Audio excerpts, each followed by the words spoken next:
All right, goddamn, we record. And I really don't think y'all understand who we got in the goddamn building. What? Who do we have? Last time we was on the expressway and we coming back from doing a show, I gave him a nickname, goddamn 26. It was probably before then, dude, because I'm at 29 now. Yeah, so it probably was at 26. I called you 26. About 3 years. Okay, and that was a nickname, because this goddamn fella has been married for 26 goddamn years. At that time. At that time. Yes. You at 20, and he's at 29 right now. 29, so you feeling just fine. imagine. And he still got his hairline, ladies and gentlemen. God damn it. It's decent. How many black men say they can be married 29 years and still got their goddamn hairline? Probably can't see worse shit. Well, no. I definitely can't see. All right. This is another episode of the 3811 First Show. I'm comedian Ambrose, and we got another special guest in the house tonight. We got my brother, Mr. Paul Arnett. Y'all may know him as P.A. Bo Money. P.A. Bo Money. What's up, man? It's a beautiful day in the neighborhood, bro. Glad Hey. to be here with you, man. Well, you know, we did it before, but something happened. We had technical difficulties, but we right back at it. We are. Because real shit don't stop. We right back at it. What's been going on, man? Man, everything is great, man. Life is good, man. Doing this COVID, man, I feel like I'm thriving. I don't really feel like, I don't feel the pressure that a lot of people feel. I don't know what it is. It just pause. Yeah. Maybe that has just been, a pause for the cause, as they say. But, dude, I've been in good spirits, man, down through here. Before this pandemic hit, I had something in my system. Like, something is about to go. You know how you had that uneasiness? Like, I was like, something about to go down. And, I ain't know whether it's going to be bad or whether it's going to be good, but I think we were moving too fast. Man, I look. think we were moving too fast. Hey, whatever, and that's when you moving too fast. The creator, the system, whatever the hell it is, got a way of slowing you down. The universe. I never would have believed that. You know what I'm saying? Coming up, I never would have thought, okay, there's going to be a time where everybody's going to be told to stay at home for even a period of time. Sit down for a Come minute. on, man. You're moving too fast. We supposed to get rid of these type of things in the early 1900s. You act like we was acting like we was in control of everything. Yeah. God damn it! Well, this show is it's already starting. It's hot. It's high in the spirit. Exactly. Which camera? I need to know which camera I'm looking at, man. You looking at that one? We on Facebook. Y'all hit that cash out. We doing this for the first time. 3811 Show Live. I love the name of this show, man. I was telling somebody today about it. We love the name of it. And I'm going to tell you where that name has come from. 38114 is where I grew up majority of my life here in Memphis, Tennessee, in that zip code. So when I have a guest on the show, I just got to let you introduce yourself, let them know where it all started at for you, brother. Brother, it started off for me in the village of Orange Mound, Tennessee, man. Zip code? The Orange Mound, Tennessee. 38114? It's 38114 show. That's why he on the show. So, that's it. That's where it started. So I love that. When I saw that, I love the because that's where you from. I love so you understand. Already, exactly. I said first show. Exactly. Right then. I knew the name. I knew how to say it. I knew how to He was feel like, it. that boy that's smart. Yeah. That boy smart. So that's in the mound? In the mound, brother. In the mound. All right, I'm going to finish and do it on yours so I make sure I won't be distracting. But yes, in the mound. Hold on, what street in the mound? Josephine. I was born on Josephine. Yeah, I had a lot of women say I had Josephine. Yeah, Josephine. Yeah. Okay, right in that little area. Look, man, that's he grew up in the heart of Orange Mound. Yeah. Now I'll be honest with you. Now we left kind of early. Okay. We left in '76. I was about 9, 10 years. 76, 77, somewhere up in the air. Oh hell, I got stuff playing. See, that's why you don't let me do electronics. But so we left there around then, and then I went up to the Castalia area. But my grandfather had cleaners over in Orange Mound on Carnes Avenue, brother. Yeah, you know what I'm saying? Still the hub, man. No, he closed that in the early '90s, maybe mid '90s. But he was there from the mid '60s. Got burned out during the riots of '67 or '66. Martin Luther King. Yeah. 68, I'm sorry, yeah. So he got burned out then and had to move down the street a little bit, about a half a mile down the road, man. But yeah, man, we had growing up, your grandfather had a business. Dude, right. That is unlikely in the black neighborhood. I don't want to speak for everybody, but for me, Where we came from, Matt, bro, up and down Orange Mound. That's why I say every time I talk about Orange Mound, I always say Orange Mound, Tennessee, because it was considered a city within itself. What color shirt you got on? You know what I'm saying, man? That's what our business. That's what we chose. Oh Lord, I hope I'm just messing up sound. Okay, to represent. So that's what, that's what we did. But it was a city in and of itself, man. It was all the businesses from grocery stores to tailor shops like my grandfather had to barber shops, clothing stores. All of it was right there in the mound, man. And most black neighborhoods didn't have that. So you know what? I heard Orange Mound was one of them thriving little centers in Memphis back in the day. It was a theater there. It was a theater called the Handy Theater. It was right there, Park. Nigga, you tell me we had a Black Wall Street Orange Mound. You hear me, man? It was at least if it wasn't a wall, it was a door. But you know what I mean? It was a beautiful, beautiful area, beautiful business, and doctors, man. It was a doctor right up there at Park and Airways. His name was Dr. Bisson. And whenever you went to see Dr. Bisson, it's the first thing he gonna ask you: when the last time you had a stool? You hear me? That's the first. I don't give a damn what was wrong with you. He's gonna ask you. You had a stool. Come on. Because if you ain't had none in 2 days, something wrong with you. I look at my mother and say, "This man is mad impersonal." Something wrong with you if you ain't had a stool. Man, please. It's spoken about 10 minutes ago. You say, "Man, shit, last week out, boy. Go on, get in here. We got. You need some help. You need some help. You need to clean yourself up. Yeah. You're full of it, man. You're full of bile. That's what you're supposed to have a stool twice a day. Yes, man. If you ain't having it twice a day, that means something wrong. Something wrong. Yeah. That's a good doctor right there. Yeah. So in the mound. He was in the mound. So we had all of that. So you know what? This lady named Katrina Walker. Okay. I know Katrina Walker. I did a play. Okay, Miss D, she was a millionaire out of Orange Mound. I read about her. She told me about Orange Mound, how it was back in the day. Yeah, man. Yeah, thriving place like that, man. So, integration, dude, the thing, segregation is one thing, but integration is a whole nother. It was literally like we wanted to take out money. Explain what segregation is and what integration is, so they'll know. I know what it is, but let them know. Segregation just means being separate, but they had it where we didn't get the equal treatment. Okay. So we didn't get a chance to, get the same goods that they had. So we were separated. So segregation is black separated from the white. Right. And they the regulated. Black can't get the privilege that the white get. Exactly. Integration is. Integration we is. We finna just get y'all motherfuckers. Here my money is. Forget the candy lady or the mom and pop grocery in Orange Mound. Let me go get my money here and where they don't want you. But integration is I'm finna split y'all up. Right. You can say what that is in a sense? In a sense. And my whole thing is, it should have been a happy medium. All we really wanted was, like James Brown said, I don't want nobody to give me nothing, open up the door, I'll get it myself. We just wanted the same opportunities, and don't redline us, and don't say we can't do this, that, and the other, but it just seems like we ran, so many of us did rather, ran to the other side, and we did not take care of our own businesses and our own communities, and, they suffered. They suffered, you know what I mean? But that was done purposely, though. And I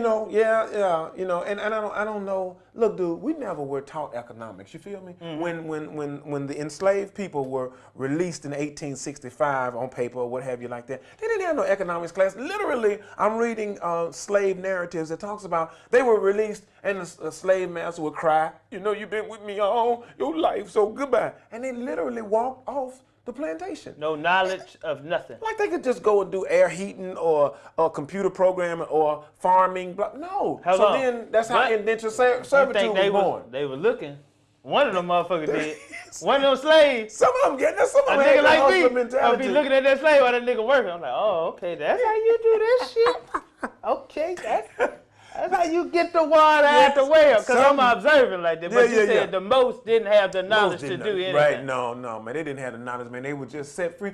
All they had done was, farm labor. So to go out and either negotiate for yourself, hey, you pay me this much. We didn't know how to. That's it, no. So you went from telling slavery me we finna to leave the indentured plantation servitude. And go to another plantation. That's it. That's all that's happening, man. That's all that's happening. You know what I'm saying? Dig what I'm saying. You got to feel that. You got to think about that. You know what? And I just told somebody this yesterday. We have to unlearn everything we was taught and relearn the shit that really matters.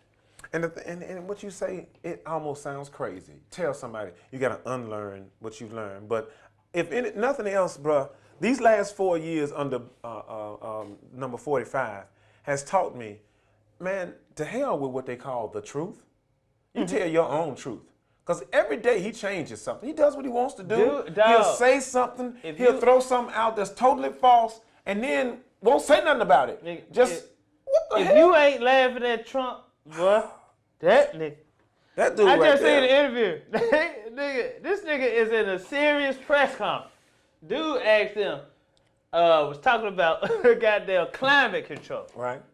Goddamn. I may have seen that. Goddamn, Donald Trump said, it's gonna get cooler soon. That's exactly what he said. Nigga, that sounds like the shit I would say, because I don't know what the fuck are you talking about. You know what I'm saying? If a reporter don't say at some point or another, man, what the fuck? Just straight out, just say, what the fuck? Just, not bullshit. What the? Because the ridiculous things that I hear, sometimes, bros, I'm saying that they're edited. I'm saying this is, so I look at it over and over again, and it's straight tape. It is not edited. This man is, to say buffoon would be an insult to the word buffoon. Hold on, but do you know when the saying that say you can learn a lot from a dummy? If you looking at him, you realize he just being himself. That's all he's doing. The man, you gotta look at it like this nigga here just being here. So he ain't following by no rules. No. Ain't no goddamn script written before this nigga get up. This nigga is just being him. He's shooting off. He gets briefings. I know this much, Ambrose. He gets briefings where people are talking to him, and he hears like every third or fifth word, maybe not even that many. And then when he goes to the press, that's what he says. Yeah. He'll just say these little things, and what? Wait a minute. Didn't nobody approve this? Right. And that's what we're used to. And that's some of the things that his supporters like about him. Because other presidents, they are so prepared. They are prepared. They are so prepared, and they are fake as hell. To appease But everybody this dude else. here, when he talks, when you give him the rope, if you give him a good 10 to 20 seconds, he gonna say some of the most foolish shit ever. Hey, that's don't all. it sound like it's a nigga in office though? Man, it sound like it's an idiot. I can't do that. I can't do no nigga like that. That's what he just an idiot. Bill Crawford got a joke. That man said, y'all think Barack was the first black president, but they goddamn Trump is the first nigga. The first nigga. I feel you. All right, I feel you. He is being a nigga in the White House. I give you that. Okay, bet. Yeah, that nigga right there. You can try to get him a script. Nigga, I don't want no script. Nigga. I have said that about him as well. I said Donald Trump was the first president that made me say this nigga right here. Because when it's just so much. Every week is several things. So I don't even get fussed. I just laugh and the man keep it moving. Yeah, I gotta be honest with you, man. I almost, it's gonna sound crazy, man, but I almost hope for another 4 years. Because the torch that he has set, I want it to continue to blaze. Because to me, it is part of America's reckoning. I believe that he was part of the reason for the temperature that was set that allowed things to jump off the way they did, a couple of months ago. The fact that we were at home and everybody was looking at the news. It was needed. That did it. It was needed. I feel, yeah. And understand this. You understand that these are semblances of what Dr. King did. Mm-hmm. You know, Dr. King intentionally went on TV. Right. He intentionally went on TV so that he said, look, folk need to see this shit. They putting dogs on us and spraying us with water hoses. This shit need to be seen. So he went on TV on purpose. You feel me? So for this thing to happen and be broadcast the way it was, how I found out about the brother who they stepped on his neck, George Floyd. George Floyd. How I found out about him, I came on Facebook and somebody said they just executed a black man live on TV. I said, what? Did they have again after that? Again? No. They just said. And so, dude, I went to investigate. I saw what they talking about. And all I've seen was I saw pictures. I never saw the video. Most of these videos I don't go back and watch. You know, I don't need that trauma. I know what's happening. I don't can't watch feel it no more. I can't do it. Yeah, I did some before earlier, whatever. But ever since, to be honest with you, Trayvon, I haven't looked at anybody. Do you know that I still have all the memories in my head from when Trayvon got shot to Trayvon, what's his name? Michael Brown. Yeah. In St. Louis. You still, the brother in New York that choked out, what's my man name? For cigarettes. Sterling. You know. The one that got shot in, what is it, Philadelphia or somewhere when the police shot him. Was. Yeah. He was in there with, bruh, you still have all these images playing in your head. I'm to the point. That's why I can't look at that. I can't click on another video. I just did when they followed the brother in the truck. I was just trying to see what was going on. When he was jogging? No, he was breaking up a confrontation, and he got in the truck, and they shot him in front of his kid. I tried not to watch. I was like, bro, I can't see no more. If it's something else about let me tell you something, another black man getting shot by the police without no repercussion, I can't watch it no more. I'm gonna get into the fashion game because I'm gonna help. First of all, have brothers to start wearing steel belted turtlenecks. Because we need to protect ourselves. And then I'm gonna start selling a line of Kevlar. In case they try to put the knee. Yeah, you just be looking at this monkey ass, you know what I'm saying? And maybe do some Ving Rhames neck training. You remember in the movie Rosewood? You know, so whatever the hell he did. So maybe because this shit is so commonplace now. And to hear the excuses on the other side, man, I hear, and the worst people in the world to me right now, and I know we're way deep into something, but the police union presidents, they excuse everything.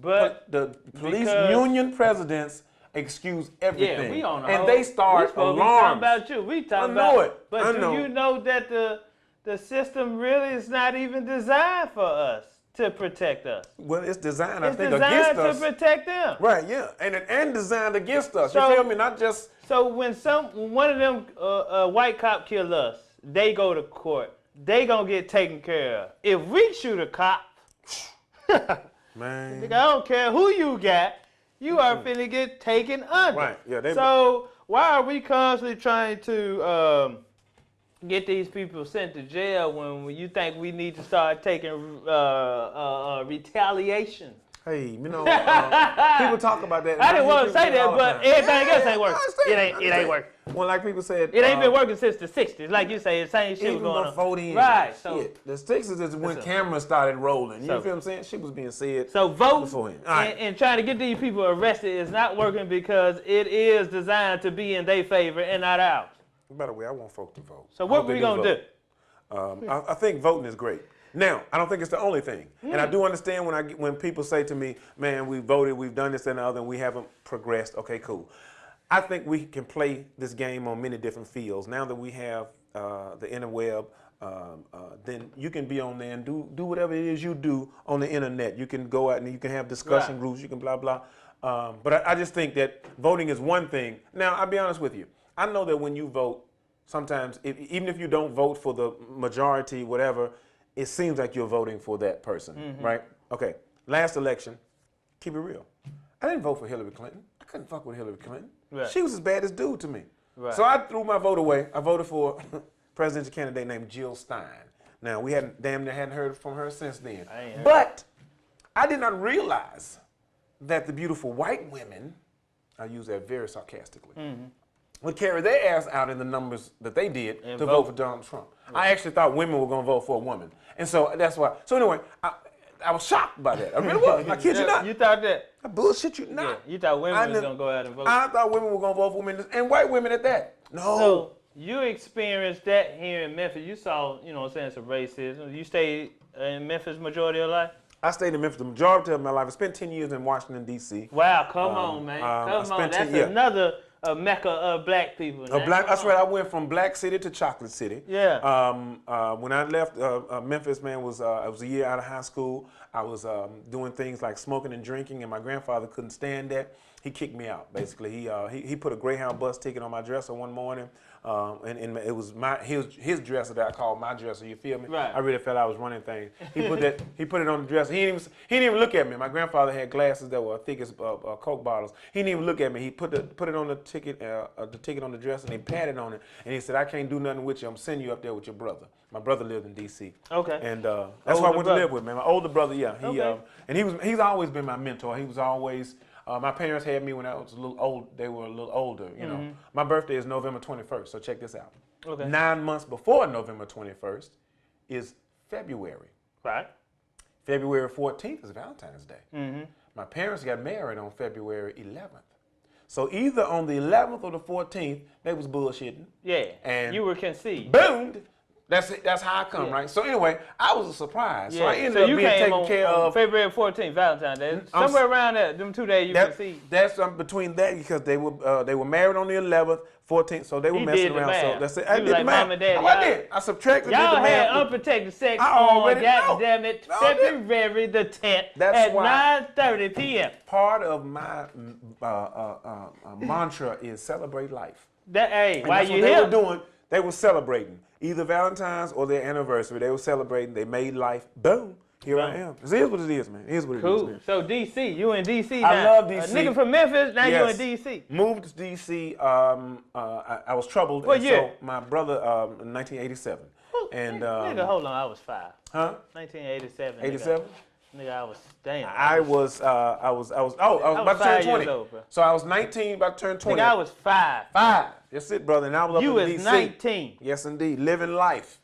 Living life. I moved up to D.C. I met who you talked about earlier, my wife of now 29 years. I met her at the church I went to. I was fortunate enough. My brother was already active in this church, dude. So he let me stay with him for 2 weeks. And he never mentioned church. He was active. He was doing different things. He would go, hey, man, I'm going to the church. I'll be back. He never said anything to me. So then one night, he's having a party. On Saturday night, my brother would have a party. He would call people on Friday evening and say, hey, tomorrow night I'm having a party. And then Saturday he would have a house full of people. Living life. I mean, living like life. Mom and Dad. This shit was ridiculous. I Living was like, life. how is this nigga just gonna pick? He would call only 3 people, maybe 4 people. Yeah. But it'd be 50 or 60 people in his house. They bring in 10, They 15, are coming like that. That's all he did right there. So that night, in the middle of the party, middle of the party, about 1:30 or 2 o'clock in the morning, my brother just rolls up on me. I'm dancing. He says, hey, we're going to church in the morning. I said, what? We going to church in the morning. You want me to tell you why? Because you didn't get the drift when you saw me going to church all them days. Exactly. You didn't offer to go with me. No, so I got to come tell your That's ass. how my brother Why is. you drunk? That's how my brother You going is. to church with me. I was lit. And that I shit was dancing sizzling in with your the- spirit. I was dancing with the finest woman at the party. And he go, That's how he rolled up on me. I don't even know Dancing why with she the- was dancing with me. I do not know why. I don't know if he set me up, but I was dancing. Hey. I was tripping. I Hey. was going, oh my God, I'm but the then youngest he dude come there. interrupted though. Dude, he came right up in the middle of the party. Just fucked our shit up. And at that time, parties, you know how we don't have streaming music like we have now. We literally had dudes who had taped music. So you would listen to one, you would have 2 tapes in a double deck so that you could listen to one side for 45 minutes. Once it stopped, bam, push the other tape, flip this one over, and then, come on, that's how we DJing. Yeah. That's how it's going, and he yelling at me. Yeah. So I went to church the next day, brother. I rolled into church. Hold on. Yeah. So you dancing on this girl. You having all nasty thoughts in your head. Nothing like, but nasty this thoughts. is the baddest goddamn woman in the bar. I'm the youngest dude there. Why is she dancing with me? At this time, I don't have a name. My name is Lil Dave. That's my brother's name, David. Yeah. That's all I'm known as, Lil Dave or Lil Then your Nick. brother come and your Come out of goddamn nowhere. ear It's and dark. say- That's the worst thing you want to hear while you dancing on a girl. We going to church in the we morning. going I to said, church. what? What? And I know I answered him disrespectfully. I gave him a what? Like, and Even that's she not how we talk to each other. looking like, nigga, I was finna get this nigga something tonight. And she rolled out. Left me high and dry. I know she did. I think he set me up That like that. nigga I spoiled believe him. Yeah. He just spoiled my I move. think he set me up. I believe the whole thing was it was a Jedi mind trick. He told her, go over there and distract him, get his head fucked up. You know what I'm Yeah. saying? Let him think he's doing something. And then I'm I'm gonna finna tell him come. something. Because when it was all said and done, I remember I went back to dancing, never saw her again. I don't even know if she was real. Damn, man. You I don't see even know what she was church? real. See what church? See. Yeah. This shit God is- damn. it's ridiculous. man.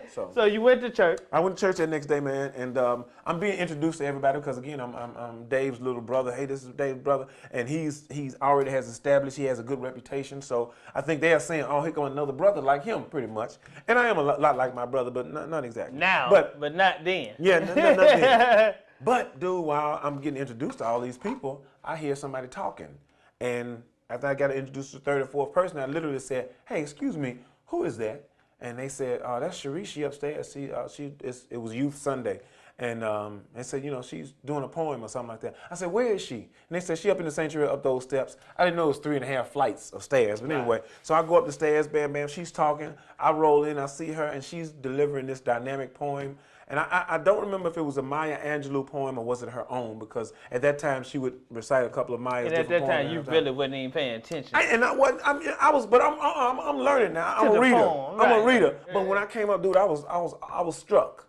I saw her, and she knows this. True. She's very fair skinned, light skinned, whatever you want to call it, high yellow, red bone, blah blah. And I don't use those terms. But anyway, and that wasn't necessarily who I was attracted to. What you was attracted right, to. normally on my radar. You You feel attracted me? to I thought, her words. Dude, when I came up and I looked at her, and I was traveling with a brother that goes to church with us down here, friend of the family and everything. He's my little brother, quite honestly.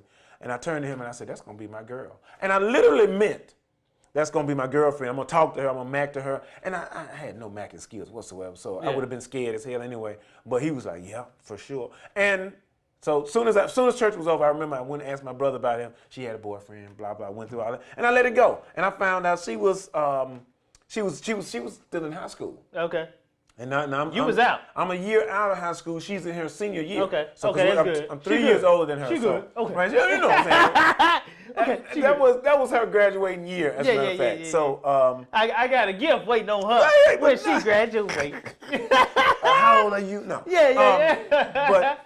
But no, it took us about 2.5 years, man. And then we both found ourselves away from those other folks that we were dealing with. And When you approached her though? That's when it was 2.5 years. What happened was After the church?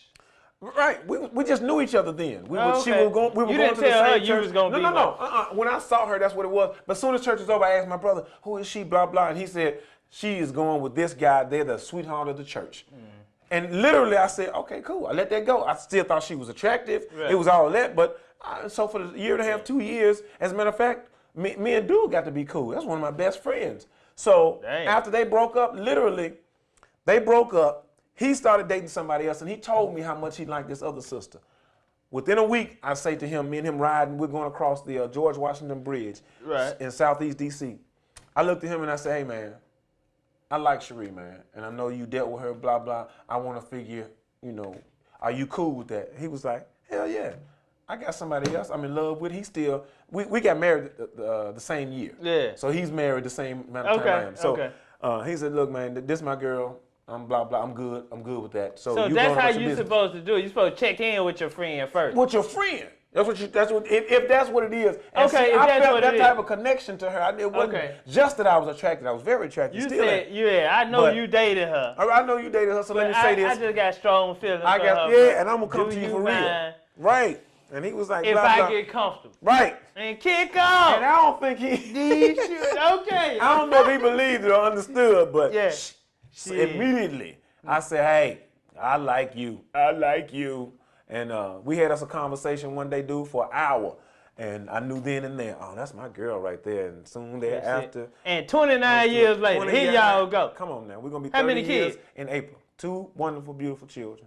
Taliba, who's a singer in the city here, Taliba Safia, and Marifa. Son, goddamn hustler. My son, a hustler of this easy Living moving life. services, you know what I'm saying? So Got y'all moving service. Shout it out, man. Born and raised out of Orange Mound, Tennessee, so we came up with easy moving services so we can help you out, you know what I'm saying? Make your move nice and easy. You don't even have to worry about it. You take it easy, we make it easy. How can they get in You know what I'm contact saying? with Easy I'll Moving just Services? go to My Easy Moving Services. We are on Facebook, we are on Instagram, and myeasymovingservices.com as well. So There just you check go. us out, Got that man. Check us website. out. Yeah, That's how yeah. you know you're official. Yeah. If you gotta have that website. That's it, man. We Don't got nobody all- use websites no more, but you still gotta But have still it. gotta have it. Still Exactly. gotta I don't have know it. what It kind of just- traffic you we see got. how it sounds good when you say, easymovingservices.com. You gotta have that dot.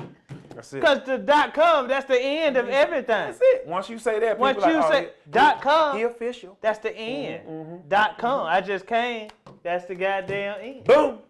So DC, I you love it. experienced some kind of, I know racism, goddamn you. Let Well, me tell you Marion Barry, the mayor at that time. When I first moved up there, yes, Marion Barry was. God damn it, he Mary- was for black people. Marion Barry went to our church.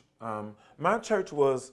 You remember when Chris Rock did this whole bit talking bad about Marion Barry when they re-elected him? Chris Rock went on a rant about the fact that Marion Barry was re-elected after being found smoking crack cocaine Right. in the hotel They tried room. to, He was And- like, and matter of fact, who wasn't doing cocaine at that point? who was not me. Yeah, But except- other than that. But anyway, our church was very much a supporter of Marion Barry, and dare I say that the efforts that were made by my pastor in our church is the reason why he got elected. Okay, so you saying that your church played a role in Marion Barry getting elected? I would believe that to the day I die. I really do believe that. Now, in hindsight, to be quite honest with you, I look at that, and because he wasn't healed, because he relapsed at least 2 or 3 other times after that. And I just don't think he was ready to do that. The reason we did that, we got a friend that do that. Is we do for sure, and I'm proud of it too. Yeah. But the reason why we did it was, or I think I'm not in the pastor's mind by any means, but I think part of the reason we're doing it is because they did it very low down. It was some other stuff going on politically that he had power over and stuff like that, and he was called mayor for life, and they hated that. And so they said him. Marion Barry was called what? They called him mayor for life in D.C. Mayor for life. Mayor for life. That's yes, strong. He had that type of charisma, and he did things. He really started programs and did a lot of good shit for youth in D.C. I heard he was about the black business people. Yes, he really was. Created, he was the reason they called it Chocolate City. Jobs for the youth during the summertime. Yes, youth initiative. My wife worked on one when she was younger, so he did a lot of good things. Look at that. Look at that connection. This is classic. But he did a lot of good things. So I believe the part of it was just a funky deal the way they did that. They called that sister. She was living in California. She wasn't even fucking around with him no more. They called her, set her up, and basically told her, "We're gonna take your kids. We're gonna do this, that." They threatened the shit out of her, and to make her do that. So to make her what? Testify? To make her tempt him with cocaine. Now, I'm not trying to defend him by any means. I'm not trying to defend him. Right. I'm saying that it was some dirty tactics that they did. And if you want to do it, get a woman. If you catch him, catch him. That's how we. That's all we said. Catch him. Yeah. But to go over there and get her and threaten her, make her do this. She was coming from California. She was living. Oh, she had some good shit too. They had probably so. They had previous dealings according to the stories or whatever. They had previous dealings. Right. But she was living in California. They wouldn't got her. So anyway. Part of the deal that happened, in my opinion, with our church is we didn't like the way they disrespected who we had elected mayor. Standing up. What's the name of the church? Union Temple. Union Temple Baptist Church. Is it still there? Yes, sir. Yes, sir. Thriving. Lulie Temple. Union. Yeah. Temple. Yes. Baptist Church in Washington, D.C. Washington, D.C. What street that is? It's on W Street in D.C., Southeast D.C. Okay. Yeah. They say Southeast with an F. There's no. The TH is there, but it's not really used. They supported Marion Barry. Yes, sir. No question about it, man. So that's where I was doing it at that time, man. And I'm saying I was proud of that then, and I don't take it. I don't say I'm not proud of it now. But in hindsight, I wish we had done things a little bit differently. Because basically, I think we put him back into a whirlwind where he was already half crazy. You feel what I'm saying? He was out there, man. But anyway, we stood up for a brother that we felt that got really mistreated. Yes, he did. Because he was black. Because he's black. He was making progress. I really think they took him down for that. So, but anyway. Anytime a black man make progress. Man, come on. They're going to find something on it. Well, that old 3 6 Mafia song say, every time I try to take 2 steps in the future, I get pulled 3 steps back. You see, less fortunate when you quote niggas start looking suspicious, neglected. Okay, now I ain't gonna say the rest of it. But the first part. Start to quote 666, man. When we on a whole every time I try to take, I think that was on the Hypnotized Camp Posse, I believe. Every time I try to take 2 steps in the future, I get pulled 3 steps back. 3 steps back? Yeah. You're losing one. I wish I could say who sang that. Losing one. So you in D.C. doing your thing now? Did you go to college, brother? Because you strike me as a professor. I went to college, but I was not. I didn't want to learn. Because you probably too goddamn smart. I didn't. I ain't gonna. I didn't know. I had an older brother who's a genius. You strike me as too smart. As a brother that went to college. You so knowledgeable about different things. I went to the D.C. Community College. It was called UDC. University of D.C. It was a community college. So I went there. I went to Lemoyne here before I left. I spent 1 year at Lemoyne, and I went to school for 1 semester. And literally, I found out, what? Nobody is asking me. Nobody's checking roll. I can skip if I want to. This ain't the place for me. Oh, my God. And so I would leave in the morning, peace out to my parents and shit, man, and go to you like, I need some boundaries. Man, come on, man. I had 2 or 3 people whose house I would lay up under, and it was, it was ridiculous. Yeah. That's when my grandfather decided to put my ass out. Said, this nigga ain't in college. So you don't smell like college. Right. You smell like a still. So you got to go. So you went a little bit in D.C. I love D.C., dude. Wait, hold on. What did you major in? What was your whole focus going into Psychology. I always wanted to converse with people and maybe you do dialogue thing, so yeah, but psychology you did it in another way, comedy, exactly. Same thing. So, and I'm changing and doing more things in terms of storytelling, and because I want to tell more of, to me, what I call valid stories or real stories, and dress them up and we can have fun with them, but that's where my aim is right about now. You got that mind frame of a psychologist. Yeah. I try to break things down sometimes, You got that, yeah. Got that smooth talking. Yeah. So what's going on? Exactly. Talk slow. You know what I'm saying? That's the best way to do it. Talk slow and also listen, man. I try to listen. Psychologists. I was just about psychologists, ain't no but great listeners. Yeah. I try to Everybody needs somebody to talk to, and psychologists are there. That's it. And they just charging your ass. Charging. That's what I love to be into. If I can sit down there and let you talk to me about your life and you pay me, and all I gotta do is listen and give you advice based off what you said. Okay. That's game right there. So DC, man. So what you started getting popular out there in DC? Dude, I was working in hotels, man. I love working in hotels. I actually tried to do comedy in DC. I didn't start comedy officially till I moved to Memphis. So I tried to do comedy in Memphis, in DC, and I ended up doing comedy. Right, one of my friends, her husband was actually accused of murder. Right. And we did a fundraiser because according to her, he didn't do it. I know he didn't do it, so I need to raise money for his legal fees. So I went to some of my friends and they were like, wait a minute, are you sure he didn't do it? I said, I don't know. All I know is she believes he's innocent, so and they paying me. That's it. So I'm just here to provide a service. No, look, this was literally my first time standing up in front of an audience, so we never talked about pay or anything. Oh, money or nothing, okay. My guy. So we're setting up the party. And so the first thing that happens that was wild is, as we're setting up the party, the gentleman who was accused of murder, who we later found out was actually guilty, he walked up and he had some scissors in his hand. And he was asking questions, and he had these scissors in his hand, and he was doing this, and one of my friends stood behind me. He's a little short, and he stood in my ears, his height was in my ear, and he said, does that nigga need to have scissors? Because he had been accused of stabbing somebody. And he was talking, and he was just clicking them, and just, and I'm trying not to laugh at this guy because, again, I'm believing in my friend, not him, but my friend says she believes, I know he didn't do it, he couldn't You believe do in that. his girlfriend? Right, that's what I'm saying. I'm like, all right. I ain't cool, and so I'm here. So, dude, they called me up, and it was time for me to do... She's taking up for him. She's taking up for him. It's time for me to do a set. I had written a few jokes for at least probably about, as I know jokes now, probably 5 minutes, 4 or 5 minutes at the most. I got up in front of the audience, my friend, and I could not utter a word. I stood there. My feet, I couldn't move. I was breathing heavy. I think I was sweating out of my ears. It was a collapse. Why is that? I just got stage fright. They give them goddamn scissors. I got just. That was your intuition I was telling you die. that nigga's a killer and he's still got I couldn't, man. flashing scissors at your motherfucking head. I choked up, my guy. It was so horrible. My brother was sitting, my brother David. Now you gonna bomb in front of a murderer? In front of a murderer, and I said, my brother, I tried to get him to come up and help me. He wouldn't do it. So that was horrible. So I was glad to. Fast forward about 11 years later. Hold on. First, before you make it to that, did that nigga murder whoever they said that nigga murdered? Oh yeah. He did. They had overwhelming evidence. So shortly after that, he basically confessed because I think they gave him 48 hours treatment. He worked at some apartments and it was a resident of the apartments. He worked there and it was a resident of the apartment. So okay. It was that type of thing. So you don't want to talk too much about that. No. I don't know much. I don't know much else. He in jail now. No. This was 25 so he years out ago. now. Yeah, he's out. Yeah. So it was a white or black woman. They got remarried. This nigga remarried. He remarried. Another woman married this nigga.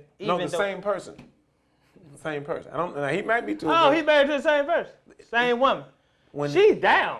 They didn't stay married. You won't by your side, right? They didn't stay married. That nigga didn't kill nobody. Man, he did, but he did not. Yeah, so that's life, dude. That's how this went down. So I sit up here. So I bombed in front of my friends. 11 years later, we go out to L.A. L.A. We are we had a trip. We call ourselves the Magnificent Seven. Magnificent Seven. Where that name come from? Just because it was 7 of us. Okay. And we went to L.A. We went to Atlanta and went to D.C.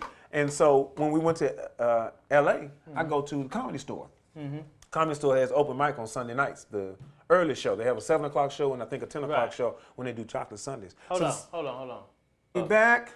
Goddamn Chocolate Sundays. Yes, Chocolate Sundays. Chocolate Sundays. So we went down there at 7 o'clock for the early show. In L.A.? In L.A. And you had to sign up. So I tried to sign up, but I got there just literally a few minutes late. Say if you had to sign up by 7, I got there at 7:05, whatever the deal was. They wouldn't let me sign up. Chris Spencer was the host. He still is the host. He does it every Sunday night. So Chris Spencer was host. So there was a brother with us. We all went to the same church in D.C., 7 of us. And one of our friends named Wayne Powell, God bless his heart. Wayne, I had rolled up on Chris and I begged him. I said, hey, man, you think I could get on? I'm from Memphis and blah, blah. He was like, I'm sorry, man, the list is full. I don't know where the hell Wayne came from. I don't know if he was coming out of the bathroom or wherever, but Wayne came up behind me and he cornered him. And Wayne speaks very low and soft and direct. He said, hey, good brother, it's 7 of us here, and we're from the D.C. area, man. We just a couple good brothers, man, just trying to have a good time and enjoy ourselves. And our good brother from Memphis, Tennessee, he came all the way up here. And he was just wondering, man, if you would see it in your heart, if you could possibly let him go up, brother. There's no pressure, man. If you could, fine. If not, we understand, man. God bless you. And rolled out. Chris looked at me and said, can you do 3 minutes? I was like, yeah. He was like, all right, man. I said, Wayne is put a it talker. on him. Man, Wayne got plenty of women. But he got the spirit on him, man. So he got plenty of women. Man, he's been married 56 years, I think. Yeah. And and his real beautiful family, man. But when I say good brother, he's a talker. Shout out to Wayne. He just put it on him. So Chris let me go up. So I was able to go up and smash it in front of my folks who had seen me 11 years earlier before I was officially at the murder comedy. That was his Centerway right part. On this one. You performed for a murderer Centerway part. Exactly. Well, it wasn't a Centerway. It was we were trying to defend him. We didn't know. We didn't know. I didn't know. That was his last day of freedom. I thought he was innocent. I did not know. So, it felt good for my boys to see me. And then I got a chance to go up there on Chocolate Sundays. They invited me to come back. But we were out there for fellowship. Kicking so my ass. We out there kicking. I didn't go back. Girl, Chris Spencer supposedly, you didn't go back? No. Chris Spencer supposedly gave me his number to call me. I don't know why I believe that was his number. I called that number for about 2 weeks. Hey, Chris, this is the man from Memphis. You remember Memphis? I told a joke about the boy.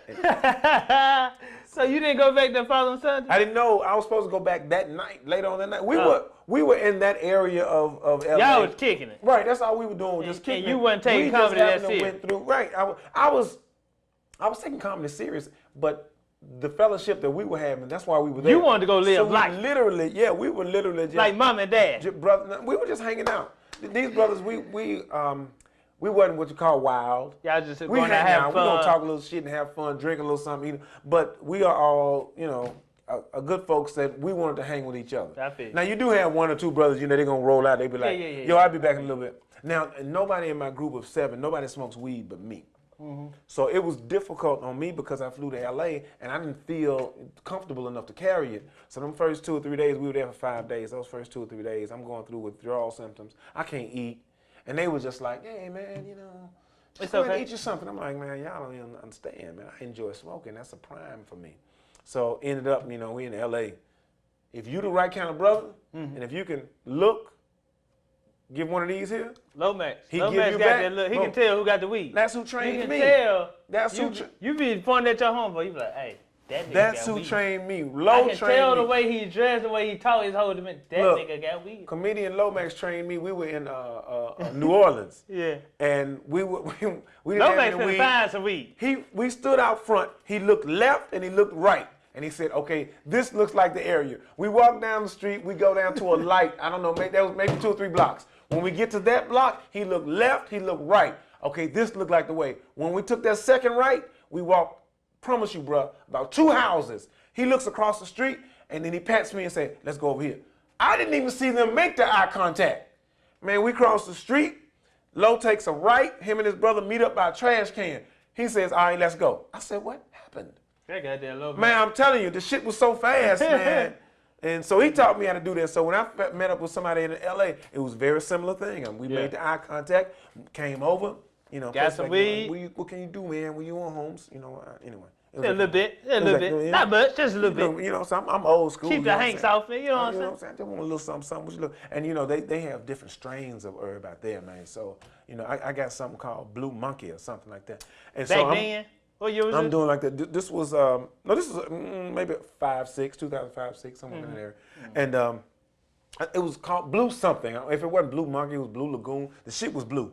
Okay. And all I know is I spent $20 for it, and I basically got 2 joints. I'm not a blunt smoker. I'm a joint smoker. Yeah. I got 2 joints. You look like a joint smoker. I walked out of the hotel room with my key. I worked in hotels for years, so I am very literate at hotel procedure or protocol. So I went out and smoked that blue shit. Mm-hmm. I got so high. I sat on the curb of my hotel. Behind the hotel was a little shopping center. I sat there. I got lost. I only went there and sat down. I sat down and got lost. I was so damn high. I got up, and instead of going to my left, all I had to do was make 2 turns, probably 20 steps, and I went to the right and walked about 30, 45 minutes. We were by LAX. Hold on, you was at your building. If I had gone to the left, when I stood up, if I had gone to the left, I would have walked about 20 steps, so I would have seen my hotel. You walked 45 minutes past your building. Dude, I was so high. I kept looking. I was going, what the fuck? And then I turned back around. I came back. I was a little less high, of course, when you come back. And so I get to the hotel, and they won't let me in. Now, I did not have my wallet, but I had the key. And they were asking me for ID, and I was like, I'm in this room. I'm giving them my room number. I'm trying to tell them to call the other rooms, blah, blah. I have the key in my pocket. Right. And so after a few minutes, I find the key, and I come in. Well, by then, security has been called. Right. And, of course, I don't have no ID on me. But I'm down there, and so anyway, by then I had given so many names. It was 7 of us, and we had 3 rooms, I believe. And so I give them so many names. So they finally called one of them down there, and they came there and got me and treated me like a damn child. Yeah, like they had to sign for me. That shit was ridiculous. So anyway, yes. You might as well went to the comedy store. Back to the comedy. I haven't done this much in my life, but that was one of the first times I ever threw some weed away. I said, I don't need this shit in my life. Yeah, this shit is too strong. It's too strong. I'm not the kind. I don't. And then when I said threw it away, I left it somewhere. I was hoping that somebody found it, and I left it in the hotel. I didn't want to try to fly. I was too nervous to try to go with a damn joint, and it wasn't worth it. But so, man, being married 29 years, you got a lot of knowledge, brother, about relationships, about men and women. You had a chance to understand yourself and understand somebody else, another gender. Understand them better in 29 years. Us single people, I understand Can you give us some advice? Well, first of all, do women listen? First of all, if you got something to say. Okay. If you got something to say. Now, do they be right all the time? Now, according to my wife, she's right 89% of the time. 89% of the time. 89%. But how much of that percent do you listen to? I live in the 11. I live in the 11. I'm telling you, when that shit happens, that 11, I'm doing like this right here. Hey. No, you say your wife is wrong. Right 89% of the time. No lie. And I'm not going to speak for every wife. I'm saying my wife is that way because she's she's a studious person. And I don't give a damn what it is you give her. She's going to study this thing to the nth degree. So when it comes to an argument, bruh, when I come, I come ready. If I'm going to come at all. Because I have come unprepared before and been dusted off. Man, we not ready we come in from off work, walking in the house. We not prepared for no argument. For that shit, she man. had all day to prepare. Woo, man. She asking questions and making statements. You walk in with thinking you finna get some. You know what I do? I'll shut up in a minute. You just and she'll say to me, oh, so you just going to shut down? What the hell am I answering for? God. I've already shut down. I just do that. No, what am I answering you for? If I done shut down, then you gonna ask me am I shut down? No, you know what it is. 29 years, man. How you make it last 29 years? Us black brothers and sisters. Well, first of all, this is my thing. I'm single, but I do know, reading upon our history, that we was taught to be against each other, black man and woman. So you got to get over that hump first of all. You got to get over that, man. First of all, we got to get over that. Man, if you're trying to be in a relationship with somebody, the whole another human being, however old you are and however old they are, you have had that many years of experiences separately. Now you're trying to come together and make your experience work. If you are not willing to give and compromise and learn, and sacrifice. They are willing the same, all of that, and you got to feel that on the other side. It's not just, people use that word sacrifice a little loosely as far as I'm concerned, but it's more so invest. Woo, I hit something that time. Hey, sip on. Somebody it's get more that so in the invest. shirt. Yeah. So if you are willing to invest that to learn that person and also bear your own self, you feel what I'm saying? My wife and I, we got our own rules, man. There are certain things that we have experienced in our marriage, maybe not everybody could go through. But it is what it is. We went through it. You talking about hold on, it sounds like some Will and Jada that going on. What's this? Entanglement? Let me tell you something about Will and Jada. Will and Jada came after us. That nigga said we the Bobby and Whitney. All I'm saying is, you have to make your own rules, and that's legal in a relationship. Yeah, that's what it is. If that's what y'all got to do. And make your rules and then abide by that. I ain't gonna say I always abided by. Sometimes I got a little off track. Be honest. But when you start talking about you trying to do a relationship, man, you got to be willing to give. Now, because we have such short attention spans, and that goes with our entire being. Okay. When we sign online, if it takes 2 seconds, what is this thing so damn slow? We frustrated. You know what I'm saying? So we don't have the patience. Come on, man. People will leave That what you say? on a relationship. Man, in a what? minute. I They know. gone. I thought you loved me. Man, I've Yesterday you said you loved me. I've been to weddings. I've purchased toasters. She said she loved me yesterday. I've given cards. And now tomorrow I'm gone. I have said to the other person, "Welcome to the family," and now they ass gone. No, but now I gotta avoid them at the store. I'm not gonna blame it on the women. I I ain't don't gonna- have the patience also. Right. Oh no. Yeah. I hope you wasn't just. If you were just blaming it on the women, no. You right. I've been married too long. First that. I can't do argument. that shit. You gone? That's you. Who you talking to? And then you gone. It shouldn't take all this. No man. First argument. Nigga, I was like, it shouldn't be this hard. No, you can't make it. Oh, Man. okay, yeah. You got to That expand. nigga said, Ambrose, No, dog. You got to slow it down. You got to have the conversation. You got to be able to take the truth. You got to be able to give the truth, man. You got to care enough to do it. You got to care enough to be able to say, Did hey, you grow up with this is women? a problem like that. I had one sister. Okay. So I didn't grow up with a. So do you think this is different? I grew up with all women. Okay. You grew up with just one sister, one brother? I had 3 brothers, so it's 5 of us all together. So it was 4 boys and 1 girl. So I had 3 brothers. I grew up with majority sisters. This is what I think, because I think a lot. I'm a thinker. Mm-hmm. And I grew up with women. So I seen the real. So it's hard for me to play the game. Whew, that boy just said, So I'm saying. Hold on. Somebody get that on the game shirt. the same? I grew up with women, so I seen the real. Mm-hmm. I don't expect the real. I seen the real, so I can't play the game. Well, shit, now see, but you've been jaded literally by one aspect. I don't care how many sisters you got, you still been jaded by that one aspect. So Yeah. you can't just believe it's all. What it is you've seen things and you say, okay, if my sister do it, then blah, blah, whatever. No, right. Well, it's just really, because if you grew up with brothers, then you taught to just hunt. And you think like, okay, women are. Well, but I guess I got old school brothers where I don't think like they do. Okay, you know what I'm saying? like Yeah, I got old school brothers who they damn near niggas. They so almost, that's just me looking at it one aspect, saying I grew up with. Right, yeah, that's But just one. since you grew up with men, like if I had an older brother, it'd be like, hey, Ambrose, this is what you do with the women. You say this, you say that. You do. Like I didn't have that. So I feel you on that. basically, I just had to be myself, and sometimes that don't get it, brother. No, you ain't lying. Yeah, it is. But I was taught that though. I was taught to put on the front. Okay, You know what I'm saying? see, I Right, didn't yeah. have that. Right, There yeah. you go. No Boy, question, man. thank We you were for talking coming about on the that. show, Yeah. and I asked some good questions. Man, you did. I Man. do, And you boy. kept it flow. You kept a nice flow, man. That's So that's you good. saying sometimes you have to put on the front. Yeah, sometimes you do, man. You know, and it's not about But that's living what I the was front. saying, You that feel I me? have seen the real, so it's hard for me to play the game. It's All hard right. for me to do that. Well, I mean, To put on the front. you gotta get to it though. That's the whole thing. You're not gonna get, you know, when you meet somebody so often, that's what happens. You know what I mean?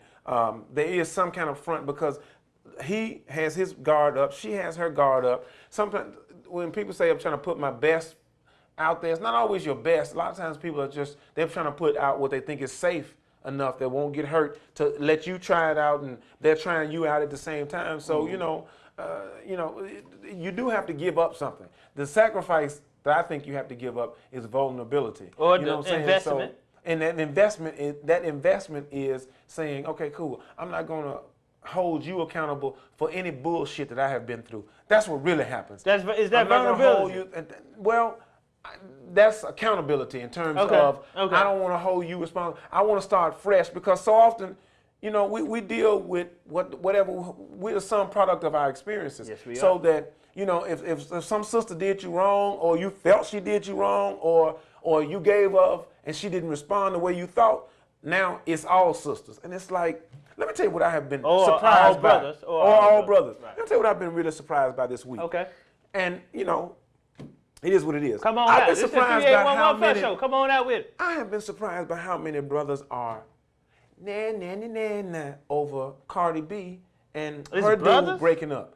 Yes, I mean that's what these niggas keep saying. Oh, I guess that WAP didn't work. Oh, you got a ring, but blah blah. I'm seeing this out of more brothers and sisters. Hold on, I cracked a couple of jokes about that, Damn. I don't. But that was just being funny. I'm not invested. That's you being funny. No, I'm talking about serious folks having discussions and getting sour. No, these niggas getting mad. You don't know what's going on. You don't know what the fuck is going on. You know what I'm saying? Or what she went through, or what she took him through. I don't know what the fuck going on. It just, to me, it just seems like a lot of brothers invested in it? Right. That's maybe what I noticed. I can see women, but not brothers. Right. Yeah, man. I'm just like, it literally felt like, nah. You got your heart broke, blah, blah. And I'm just like, I didn't understand it. And I don't understand it. And, you know, it's not everybody, but seriously, that was the attitude. I guess that WAP wasn't blah, blah. And I guess that WAP. You know, I think going around. Is it WAP or WAP? Can we talk about that for a minute? WAP. It's WAP. It's WAP. Wet ass pussy. WAP. Yeah. How do we get, if you say in ass, how do you get the in WAP? Well, and why isn't WAP? Actually, if we're since talking they phonetics. let me break this down. Let's get it. Scientifically, they have the period after each word, so it is. Are we talking about periods or are we talking about asses? No, we're talking about periods. Okay. The period challenge. So it's not asses. WAP, it's WAP. Since they have the periods in there, that's to let you know it's an indication of an acronym. What now? So it's even really an just acronym, wet ass pussy. If it's phonetically WAP. possible, you know, I feel you on that. Yeah. But if it's phonetically possible, when we see those acronyms with the periods, we pronounce it. So I just, we not like supposed to do that. GIF. It's not supposed. Well, no, it's no periods. It's not supposed to do that. Once you see the periods there, that's to let you know it's an acronym and so it's you're a not word supposed for to pronounce. each So letter. we're supposed to say so WAP. it's really wet ass pussy. So, but it's so not either WAP. you're supposed to say. But black people being so creative and we do what we want to do, we just WAP. You either say wet ass pussy or you say WAP. WAP. There Okay. All right. Well, I'm not going to argue with you got on that. I feel you. What? I'm glad we got to the bottom of it. We got down to the bottom of the WAP. I had to explain it to When him. you look at the tape, I said we got to the bottom of it, and then I did like this to the camera. We got to the bottom You of just the said- WAP. We got to the bottom of it. That's it. Only I had on to the give that 3811 First Show. Y'all make sure y'all hit goddamn like and Show. subscribe. Do it, man. So right he now. was giving Do it us now. some advice on. So you say, you gotta be. It's not sacrifice. You gotta make an investment. Make an investment. If you think this the person that you want to be with. Right. Now, Okay, this is my question now. Okay, when we get married. And we get married to the old vows. We can't rewrite our own vows if we want to. You can. You're right, but we go by these old set of vows. So when they say for better or for worse, to death do you part, do you believe in divorce after you have said that to someone at the altar for marriage, for better or for worse? Because that means if you're doing good, you're going to stay with this person. And for worse, it means that includes everything. Cheat, if this person gets sick, if this person do that, just for better or for worse, you got to be with this person forever. And I just feel like people are not cherishing the vows that they are committed to. Why not just go in and write your own vows and stop committing to the old traditional vow that you know you can't uphold? God damn it! Who says how good they are? Who is this talking? I don't know, but I feel who says that they are, you know what I'm saying, are the right ones just because they're traditional? That means that there's some shit that some old ass white dudes thought of and said this was this, that, and the other. You know what I'm saying? So that's why I say you got to make your own rules. That's why I believe that. Okay, you know so y'all went on here, y'all committed to the old vows, but y'all made your own rules. We had an African wedding ceremony, so we wrote our own vows. I didn't know this. Now our pastor did have, because he had his own method, and there are things that we commit to versus what his program was, but we had our own vows. We made our own commitment to one another. She said things to me. I said things to her. At the wedding? At the wedding, yeah. We did. We had an African ceremony. We got married at my brother's house. Y'all did the real deal. Yeah, we did the real deal. So what was some of your vows, if you can close some of that? We talked about some of the similar things in terms of for better and for worse. I will provide for you. I will love you. I will listen to you. All that kind of stuff. We didn't say the obey thing. We didn't say the. But is that I will slip out sometime? Was that in there? That wasn't in there. Okay. You know what I'm saying? When you say for better or worse, it's implied. That's implied. So and I think some people don't know that isn't fly. Well, see, So that's if the we only get thing, though. married and something happens, If that's the only thing you're looking at, then you know, got to be with me, baby. that's something maybe you should address up front. That's the thing. So often we don't address. We make assumptions. People make assumptions. So if you can address this thing up front, and you could perhaps say to her, "Hey, listen, I'm interested in this," and then respond. Now you got to respond in kind. Now, if you say to her, "Hey, I may want to do this, that, and the other, and be free to do that. How would you feel about that?" Now, you might be surprised at how many women who might say to you, "Okay, fine, you can do that as long as you maintain this house. Don't fuck up my house. Don't fuck up my stability for your little playing around." So just be honest up front. Just be honest up front. You would be surprised at how many sisters are more down, but so often we just run to lie. I know me. I run to lie quick. That's our scapegoat right there. That's all I'm saying. Today, Friday, I would try to sell it as Wednesday like a motherfucker. I've been humping. I thought, you know what I'm saying? I know yesterday was Tuesday. But, so, and it's the hard thing. Communication, I don't give a damn what. I'll tell you that much in terms of relationship. That's the best. Communication. You talk, you listen, you ask. You talk, you listen, you ask. All of that kind of shit, that's how you get to know somebody. And you make your commitment. You trying to build something and you love each other. Now, this is the wild thing about us. I'm going to hit you with something. You ain't going to be able to handle this. I know you ain't going to be able to handle this. Go ahead, man. Go ahead. 3811 First Show. Like and subscribe. My wife and I. Only when you hear this on 3811 First Show. We have been Mr. married P.A. Bo Money, Paul Arnett. over many lifetimes. Hold on, what you say now? We have been married over many lifetimes. Right. We've been together. We are soulmates. We have been in different lifetimes together, she and I. And I believe I, and our children as well. We have traveled different lifetimes. So we believe that we are for each other. And not that means you just shoot off and do anything you damn well want to, but that means that that's my soulmate. That means that I am meant to grow with her and she is meant to grow with me. So lifetime after lifetime, the philosophy of lifetime after lifetime really states that you ain't done something right yet. Once you get it right, then you ain't got to repeat and come back again. So we're doing something that's allowing us to come back to one another, whether we want to or we haven't quite learned the lesson yet. But I say in terms of communication, talk, listen, give of yourself, learn of the other person. And sometimes you can get to the end of this shit a lot quicker. When it says for better or worse, I think that means for the circumstances. But if somebody is abusive to you or not supportive of you, and I don't mean just comedy, we talk about our art and stuff and having somebody that is supportive just of us. uplift you as a person. Uplift you as a person and wish you happiness and tries to, try to help you out. And I don't mean, just give you money, monetary. Blah, blah. No, I mean sit and talk to you and, deal with actually, your hurts. how you feeling? How you feeling today, you brother? ain't got that. God you ain't damn got it. If How you you ain't got doing? that and you ain't giving it, no, man, go on about your business. Go on about your business, because it is about us nurturing one another. And we have So to take care of if one you another. find somebody that's in the benefit of good to you, stay with them. Stay with them. Stick with Stay them. with No 'em. matter what. Exactly. Because it ain't too many motherfuckers out there that's going to do that. The cancel culture is serious. The cancel culture. I ain't used the L the first time. Hey, yes, it cancel is. culture. Yeah, the patience is down. Exactly, man. I'm ain't telling got no patience. I'm telling you, some people got trash bags full of their clothes. They ain't gonna even unpack them. Ain't no telling when they may leave. Just grab that damn trash bag. Lomax used to have a joke and said he got put out, put that trash bag, walk the hell on out. Gone. No people do, patience man. at all. Yeah. So if you find somebody that's in the benefit of good of you, you need to stay with that person. I come from a long line of long marriages, 50s and 60s. So if that's what you seen, that's what I all came, you that's know. what, yeah, and that's what I projected for. That's what I always thought that we were Okay. gonna have. Well, That's what I went into it with, and when I found that person that I thought was my soulmate and who allowed me to be who I am, and I liked everything about her and loved everything about her and allowed her to be who she was. When she would say stuff to maybe her friends, and they would go, but when she come to me about it, I'm like, okay. I may not understand this, but I'm with you. If you want to do it, cool. So when you first said this gonna be my girl, after did you have any regrets in between that time? Like, what the fuck was I thinking about? No, not with her. I've had regrets over stupid shit I've done.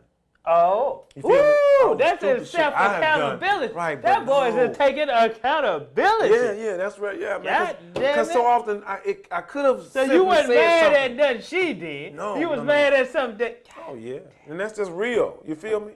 And because of our relationship, honestly, there are things that could have been covered in a conversation. But I didn't see it like that. I didn't. I just, like I said, man will go to lie. I'll go to the lie. But certain things could have been handled in a conversation and sharing. Hold blah, on, blah. man. But That's real. I mean, not even just in relationship, just in the climate of this world today. Mm-hmm. I'm not mad at what you did. Right. I am mad at what I did. Man, Woo! Blaming other people for our fuck ups. Let me tell you something. Blaming other people for our downfall. Hold on. Shit, woo! That's why I stopped whipping my son. You Boy, came to that? Early. Last time I whooped my son, it was kind of, I was like, you know what? That was kind of hard. Like, I don't know if you pissed off because he made C's on his report card, or I don't know if you pissed off because you had an overdraft fee on your account. But listen to But the way you was hitting him, that was a little bit too harsh, bro. But hear me though. Hear me. In your discussion, both things you said was being pissed off, and that never should have been the intention. You feel me? You expressing your being pissed off. What should have been the intention is to teach a lesson. You feel me? You want him to learn something. Yeah, we wanted him to learn something. We didn't want him to necessarily feel pain or for you to get a relief of some other person. I felt the same way. First time I ever spanked my daughter, she was 3 or 4. I cried. It's different with a girl and a boy. She looked at me like I had just because what I did, my reaction was because she did something wrong, but it was because I was frustrated and mad, not necessarily that I was saying. What did you do at that time? I snatched her. What you had going on in your life that you were mad at yourself about this? I believe I was just stressed at work. I was working at a hotel that we were going through some renovations, and I think I was stressed at work, so I didn't have the patience to listen or think about whatever the hell she was doing. You did what I said not to do. Patience. Yes, you did what I said not to do, and it's making me mad, so let me snatch you up and hit her. And she was not used to. The combination was I yelled at her, I came at her like this, picked her up, put her across my and hit her. At 3 years old, dude. And I mean, it wasn't that she was, that I took a switch or anything. It was that I scared her. I was mad and I scared her, and I never wanted her to be scared. And she didn't deserve it. Right, and I never wanted my children to be scared of me. There you go, dude. So, because we was raised like that. That's what my mama would say to me. Mama gave me a spanking one time. God is my witness. She gave me and my brother a spanking one time, and my mother was so bad at spanking. She was so fucking bad at spanking that we started laughing. In the middle of us laughing, Mama noticed it, and she said, "Oh, okay. I'm going to tell your daddy." I remember when she said that, my world crushed. We were inside the house, the clouds gathered, thunder rolled and everything. You did not want to call and for the next 4 or 5 hours before Daddy got home, my God, we were sick, we cleaned up, we prayed, we sung hymns. I think we took a collection. But you still getting your ass whooped when Daddy come through that door. Man, when he came through that door, they talked. Man, we were in our room. I don't know how long it went. You know, in my mind, it was hours, but it probably was 10 or 15 minutes. We heard him. That's how he came up the stairs, man. And it was on from then on. Oh, Lord, when he hit that door. And see, oh, my God. When you say you just did that to your daughter, my son was probably at 7 or 8 at the time. He's 15 now. It was like years ago, 8, 9. He was like maybe 9 or 10. But I remember him going, I was just talking to him about his report card, and he said, I got to go use the restroom. And he went in the restroom and slammed the toilet seat. Now you see how me and you and I here like, oh shit, you finna get it, motherfucker. So when he got out, I said, hey boy, come here. And he ran. He ran to the door. And I grabbed him by his uniform short, took him in the room, threw him on the bed, took off my belt, and blah, blah, blah, blah. And afterwards, I was like, man, he was like, that's too harsh. Like, yeah. You know what I'm saying? So, but now, since I stopped whooping him, I said I wanted to develop a communication with him where he can have somebody to come to. He know I'm his father. Ain't no friendship, but you know you can come talk to me about anything. We gonna talk it out instead of you doing something wrong and I'm finna beat your ass. Cause I was a kid too, and we did a lot of stupid shit. A lot of stupid shit. And you know they I did growing. a lot of stupid shit that nobody caught me doing. That's the thing, man. So that's supposed to be locked up. That's what happened. Why? That's how you know. That's how you know man. God got a hand over you. If you did a lot of stupid shit and you didn't get locked up for it. And so being hypocritical And when you it comes being to raising a child, hypocritical it was towards your that kid. shit. That was one of the things. When they really are a resemblance of you, motherfuckers. When I tell you to this day, my son still wants to be like his daddy.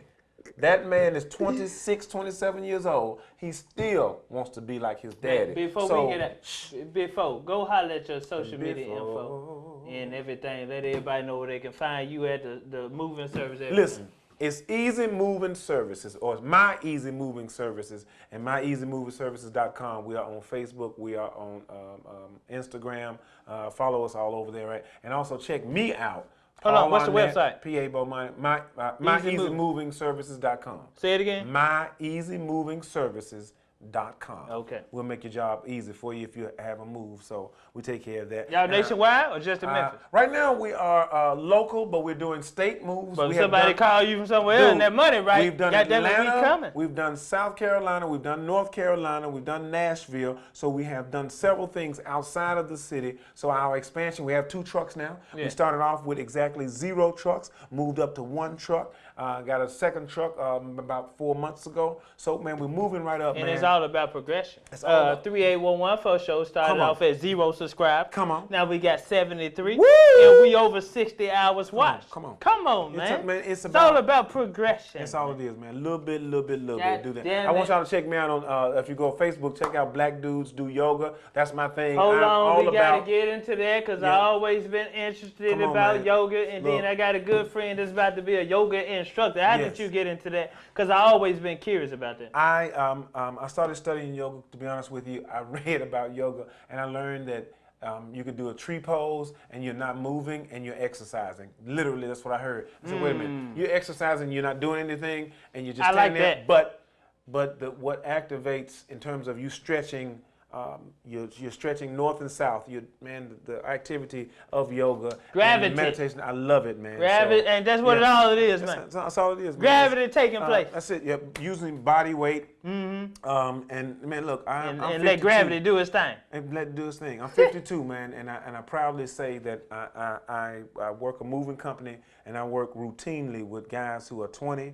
22, 26, 27 years old, and I keep up with them. Don't get me wrong, they can, tell you the truth, sometimes I say they can last longer than me, but not, because sometimes they don't know how to pace themselves. You know, they're young. They run up and down stairs and something. Oh, man, I pace myself. You weighing yourself out. I run right with them, you feel me? Yeah. If I need to slow it down, I tell them, slow down. Other times, sometimes they telling me, Pop, slow down. They all call me Pops. Yeah. Pop, slow down, man. So, I really do credit with yoga with that in terms of, because whenever you're stretching your muscles, giving your muscles oxygen, flexibility, and doing it on a consistent basis, it allows your body to recover.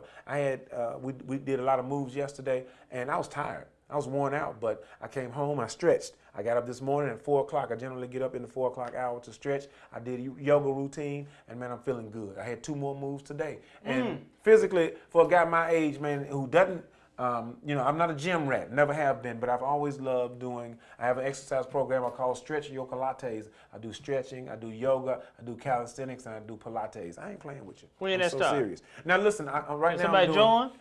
You can join us up. Go to Black Dudes Do Yoga on Facebook, and you can hear about it. So Black Dudes Do Yoga. Do Yoga. Yeah, and that's on me. Facebook. That's what I call myself. And that's what you call you. Yeah, okay, before you get into that, all let me go ahead and before we run out of time.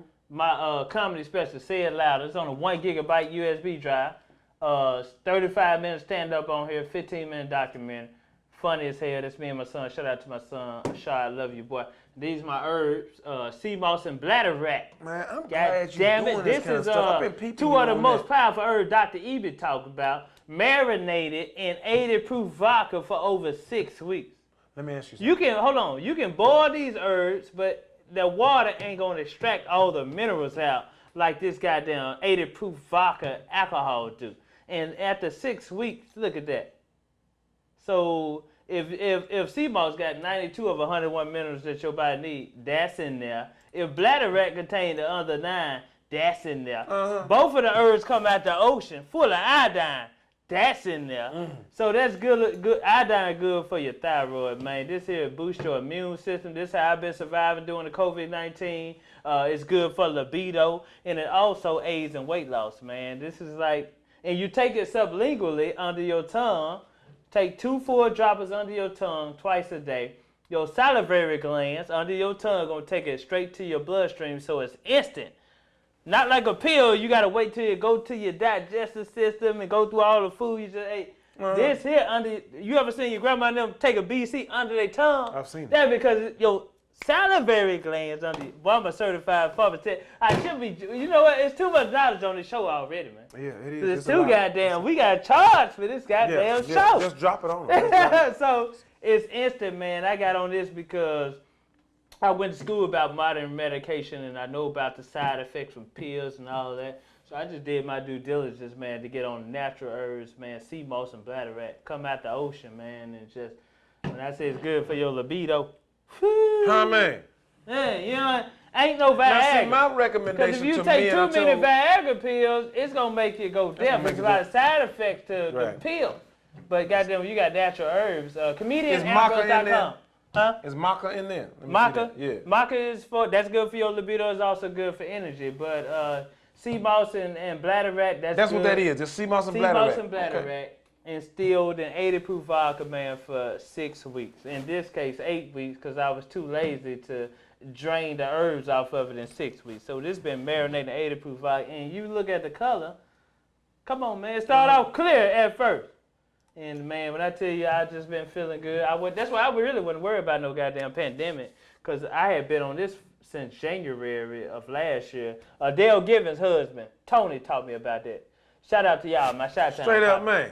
Yeah. True. So, yeah, man. So, anything you want to let us know before we get up out of here, man, because we dropped too much. We dropped a lot of them, man.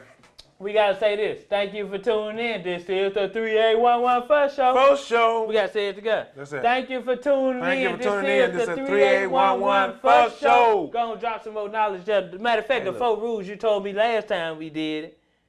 The 4 agreements? 4 agreements. Go on, let them know what the 4 agreements. That's what we're living with right about now. Me and the missus talk about this all the time. We try to hold each other accountable for this. So one of them is don't take anything personal. All right, don't take anything personal. Just don't trip. Whatever else somebody else is dealing with, that's on them. The pandemic. Ain't got nothing to do with it. President Trump. That's right. That's it. Don't take it personal. Don't make assumptions. Whew, we just talked about that. Don't make assumptions. Don't assume you know what somebody's motives Well, let yourself down every time. That's it. Number 2. The other one is always do your best. God damn it. Always do your best. All right. And now, and actually, I said this one fourth, but this was the first one. The first one actually should have been be impeccable with your word. God, mean what you say. Impeccable. When you said it, that's something else right there. that way you won't have to go back and change your words if you meant what you said. Okay. Number 4. Just make it. That's it right there. Go ahead, number 4. That was it. I'm just saying. That's it. That's it. I just gave you 4. Goddamn it. Don't take it personal. Don't make assumptions. All right. Always do your best. And be impeccable. And be impeccable with your word. Don't leave that out. That's it. That mean what you say when you say it. If you say this, I'm going to take that. And also, and being honest with folks, you know what I'm saying? Sometimes we don't know how to say no. Sometimes we don't know how to ask questions, you know what I'm saying? So it's just be impeccable with your word. If you say it, and if you can't do it, you can tell people Go that ahead as well. and say it outside. I can't do it. You know what I'm saying? I wish I could. And man, I'm learning that more and more, and it's good to be that way. I had to tell somebody no about something, and it got to me because I normally tell this person yes, and the truth of the matter is I looked at it, I didn't have time. The last 2 or 3 times that we did something, it was a loss to me, and so I was like, I was justified, you know, and I should not have felt bad. So and it ended up that the thing got canceled. It was around the beginning of this COVID. The universe worked it out anyway. I was trying to avoid phone calls. I didn't want to, but I said no, and so it worked out good. So be honest. That's it, man. That's all it is to it, man. Those 4 agreements are wonderful. So boy, that's cold right there. Yeah. Number 1. Yes. This the order. Just the order, for real. Yeah. Be impeccable with your words. Okay. So first of all, start out with your word. First. Stay out. Be impeccable with your word. Okay, Now, the next first. thing is, don't make assumptions. Shit. Don't make assumptions. That's Whatsoever. You ask questions, It don't never work out. It never work out. All right? Okay. And don't take it personal. Don't Don't always think it's all about they doing it to me. That's 'cause three. We got one more. All right. And the last one is always do your best. That's it. In a business, you can't take shit personal business. You can't. You gonna let your motherfucking self down every time Man, if look. you take it personal business. Cause can't. you know what, I just heard Big Sean say this. He said, I can't get my feelings involved with my goals. I gotta stay focused. No, he said my goals ain't got nothing to do with my feelings, so I gotta keep it focused. Hey, well, hey. Ain't got shit to do with it. Your feelings ain't got nothing to do. Nothing to do with it. And I had to learn that. Ain't Yeah, got that's nothing. hard. Fuck how Nothing to you do with feel. And that's a rough thing, man. I know, ain't? Because your feelings, they are very personal. They are, Right. But that's the thing. They are just personal. Personal. They are So they can't relate to nobody else. How you feel? Hey, you know what? This too much. Woo! We finna go ahead and just, God damn it. Y'all we need to take notes. It's Tell just Phil, too when much. you promo this one, tell them to take notes. We gonna have to rewatch this shit. Exactly. Ourselves. What did that nigga say? I want to hear him That's again. dope, man. Pleasure to have you on, brother. What's up, brother? Always love your knowledge, Always love your you, energy. man. Always love Love seeing your you, man. your presence, brother. Your progress. Oh, I've been knowing this man for a long we time. were just talking since about very that. early. You gotta progress. So, yeah, I respect you, man, and I've seen you grow, and you have expanded. You are the same person in one sense. You are your The but you 3811 have for sure. Man, it's beautiful. You man. just gotta I keep appreciate going, you. man. Yeah, that's gotta keep going. Do man. it all. Come on, man. Don't take it personal. Come on, man. And then if you're gonna make it, don't make no assumptions. It ain't nothing the pandemic ain't got nothing directly got nothing to do with Because you. you had your little funky plan. You know what I'm saying? So what, man? A lot of people had plans. You So, know what? One roll thing I thought of when the pandemic hit, I went to a Baptist church here in Memphis, Tennessee.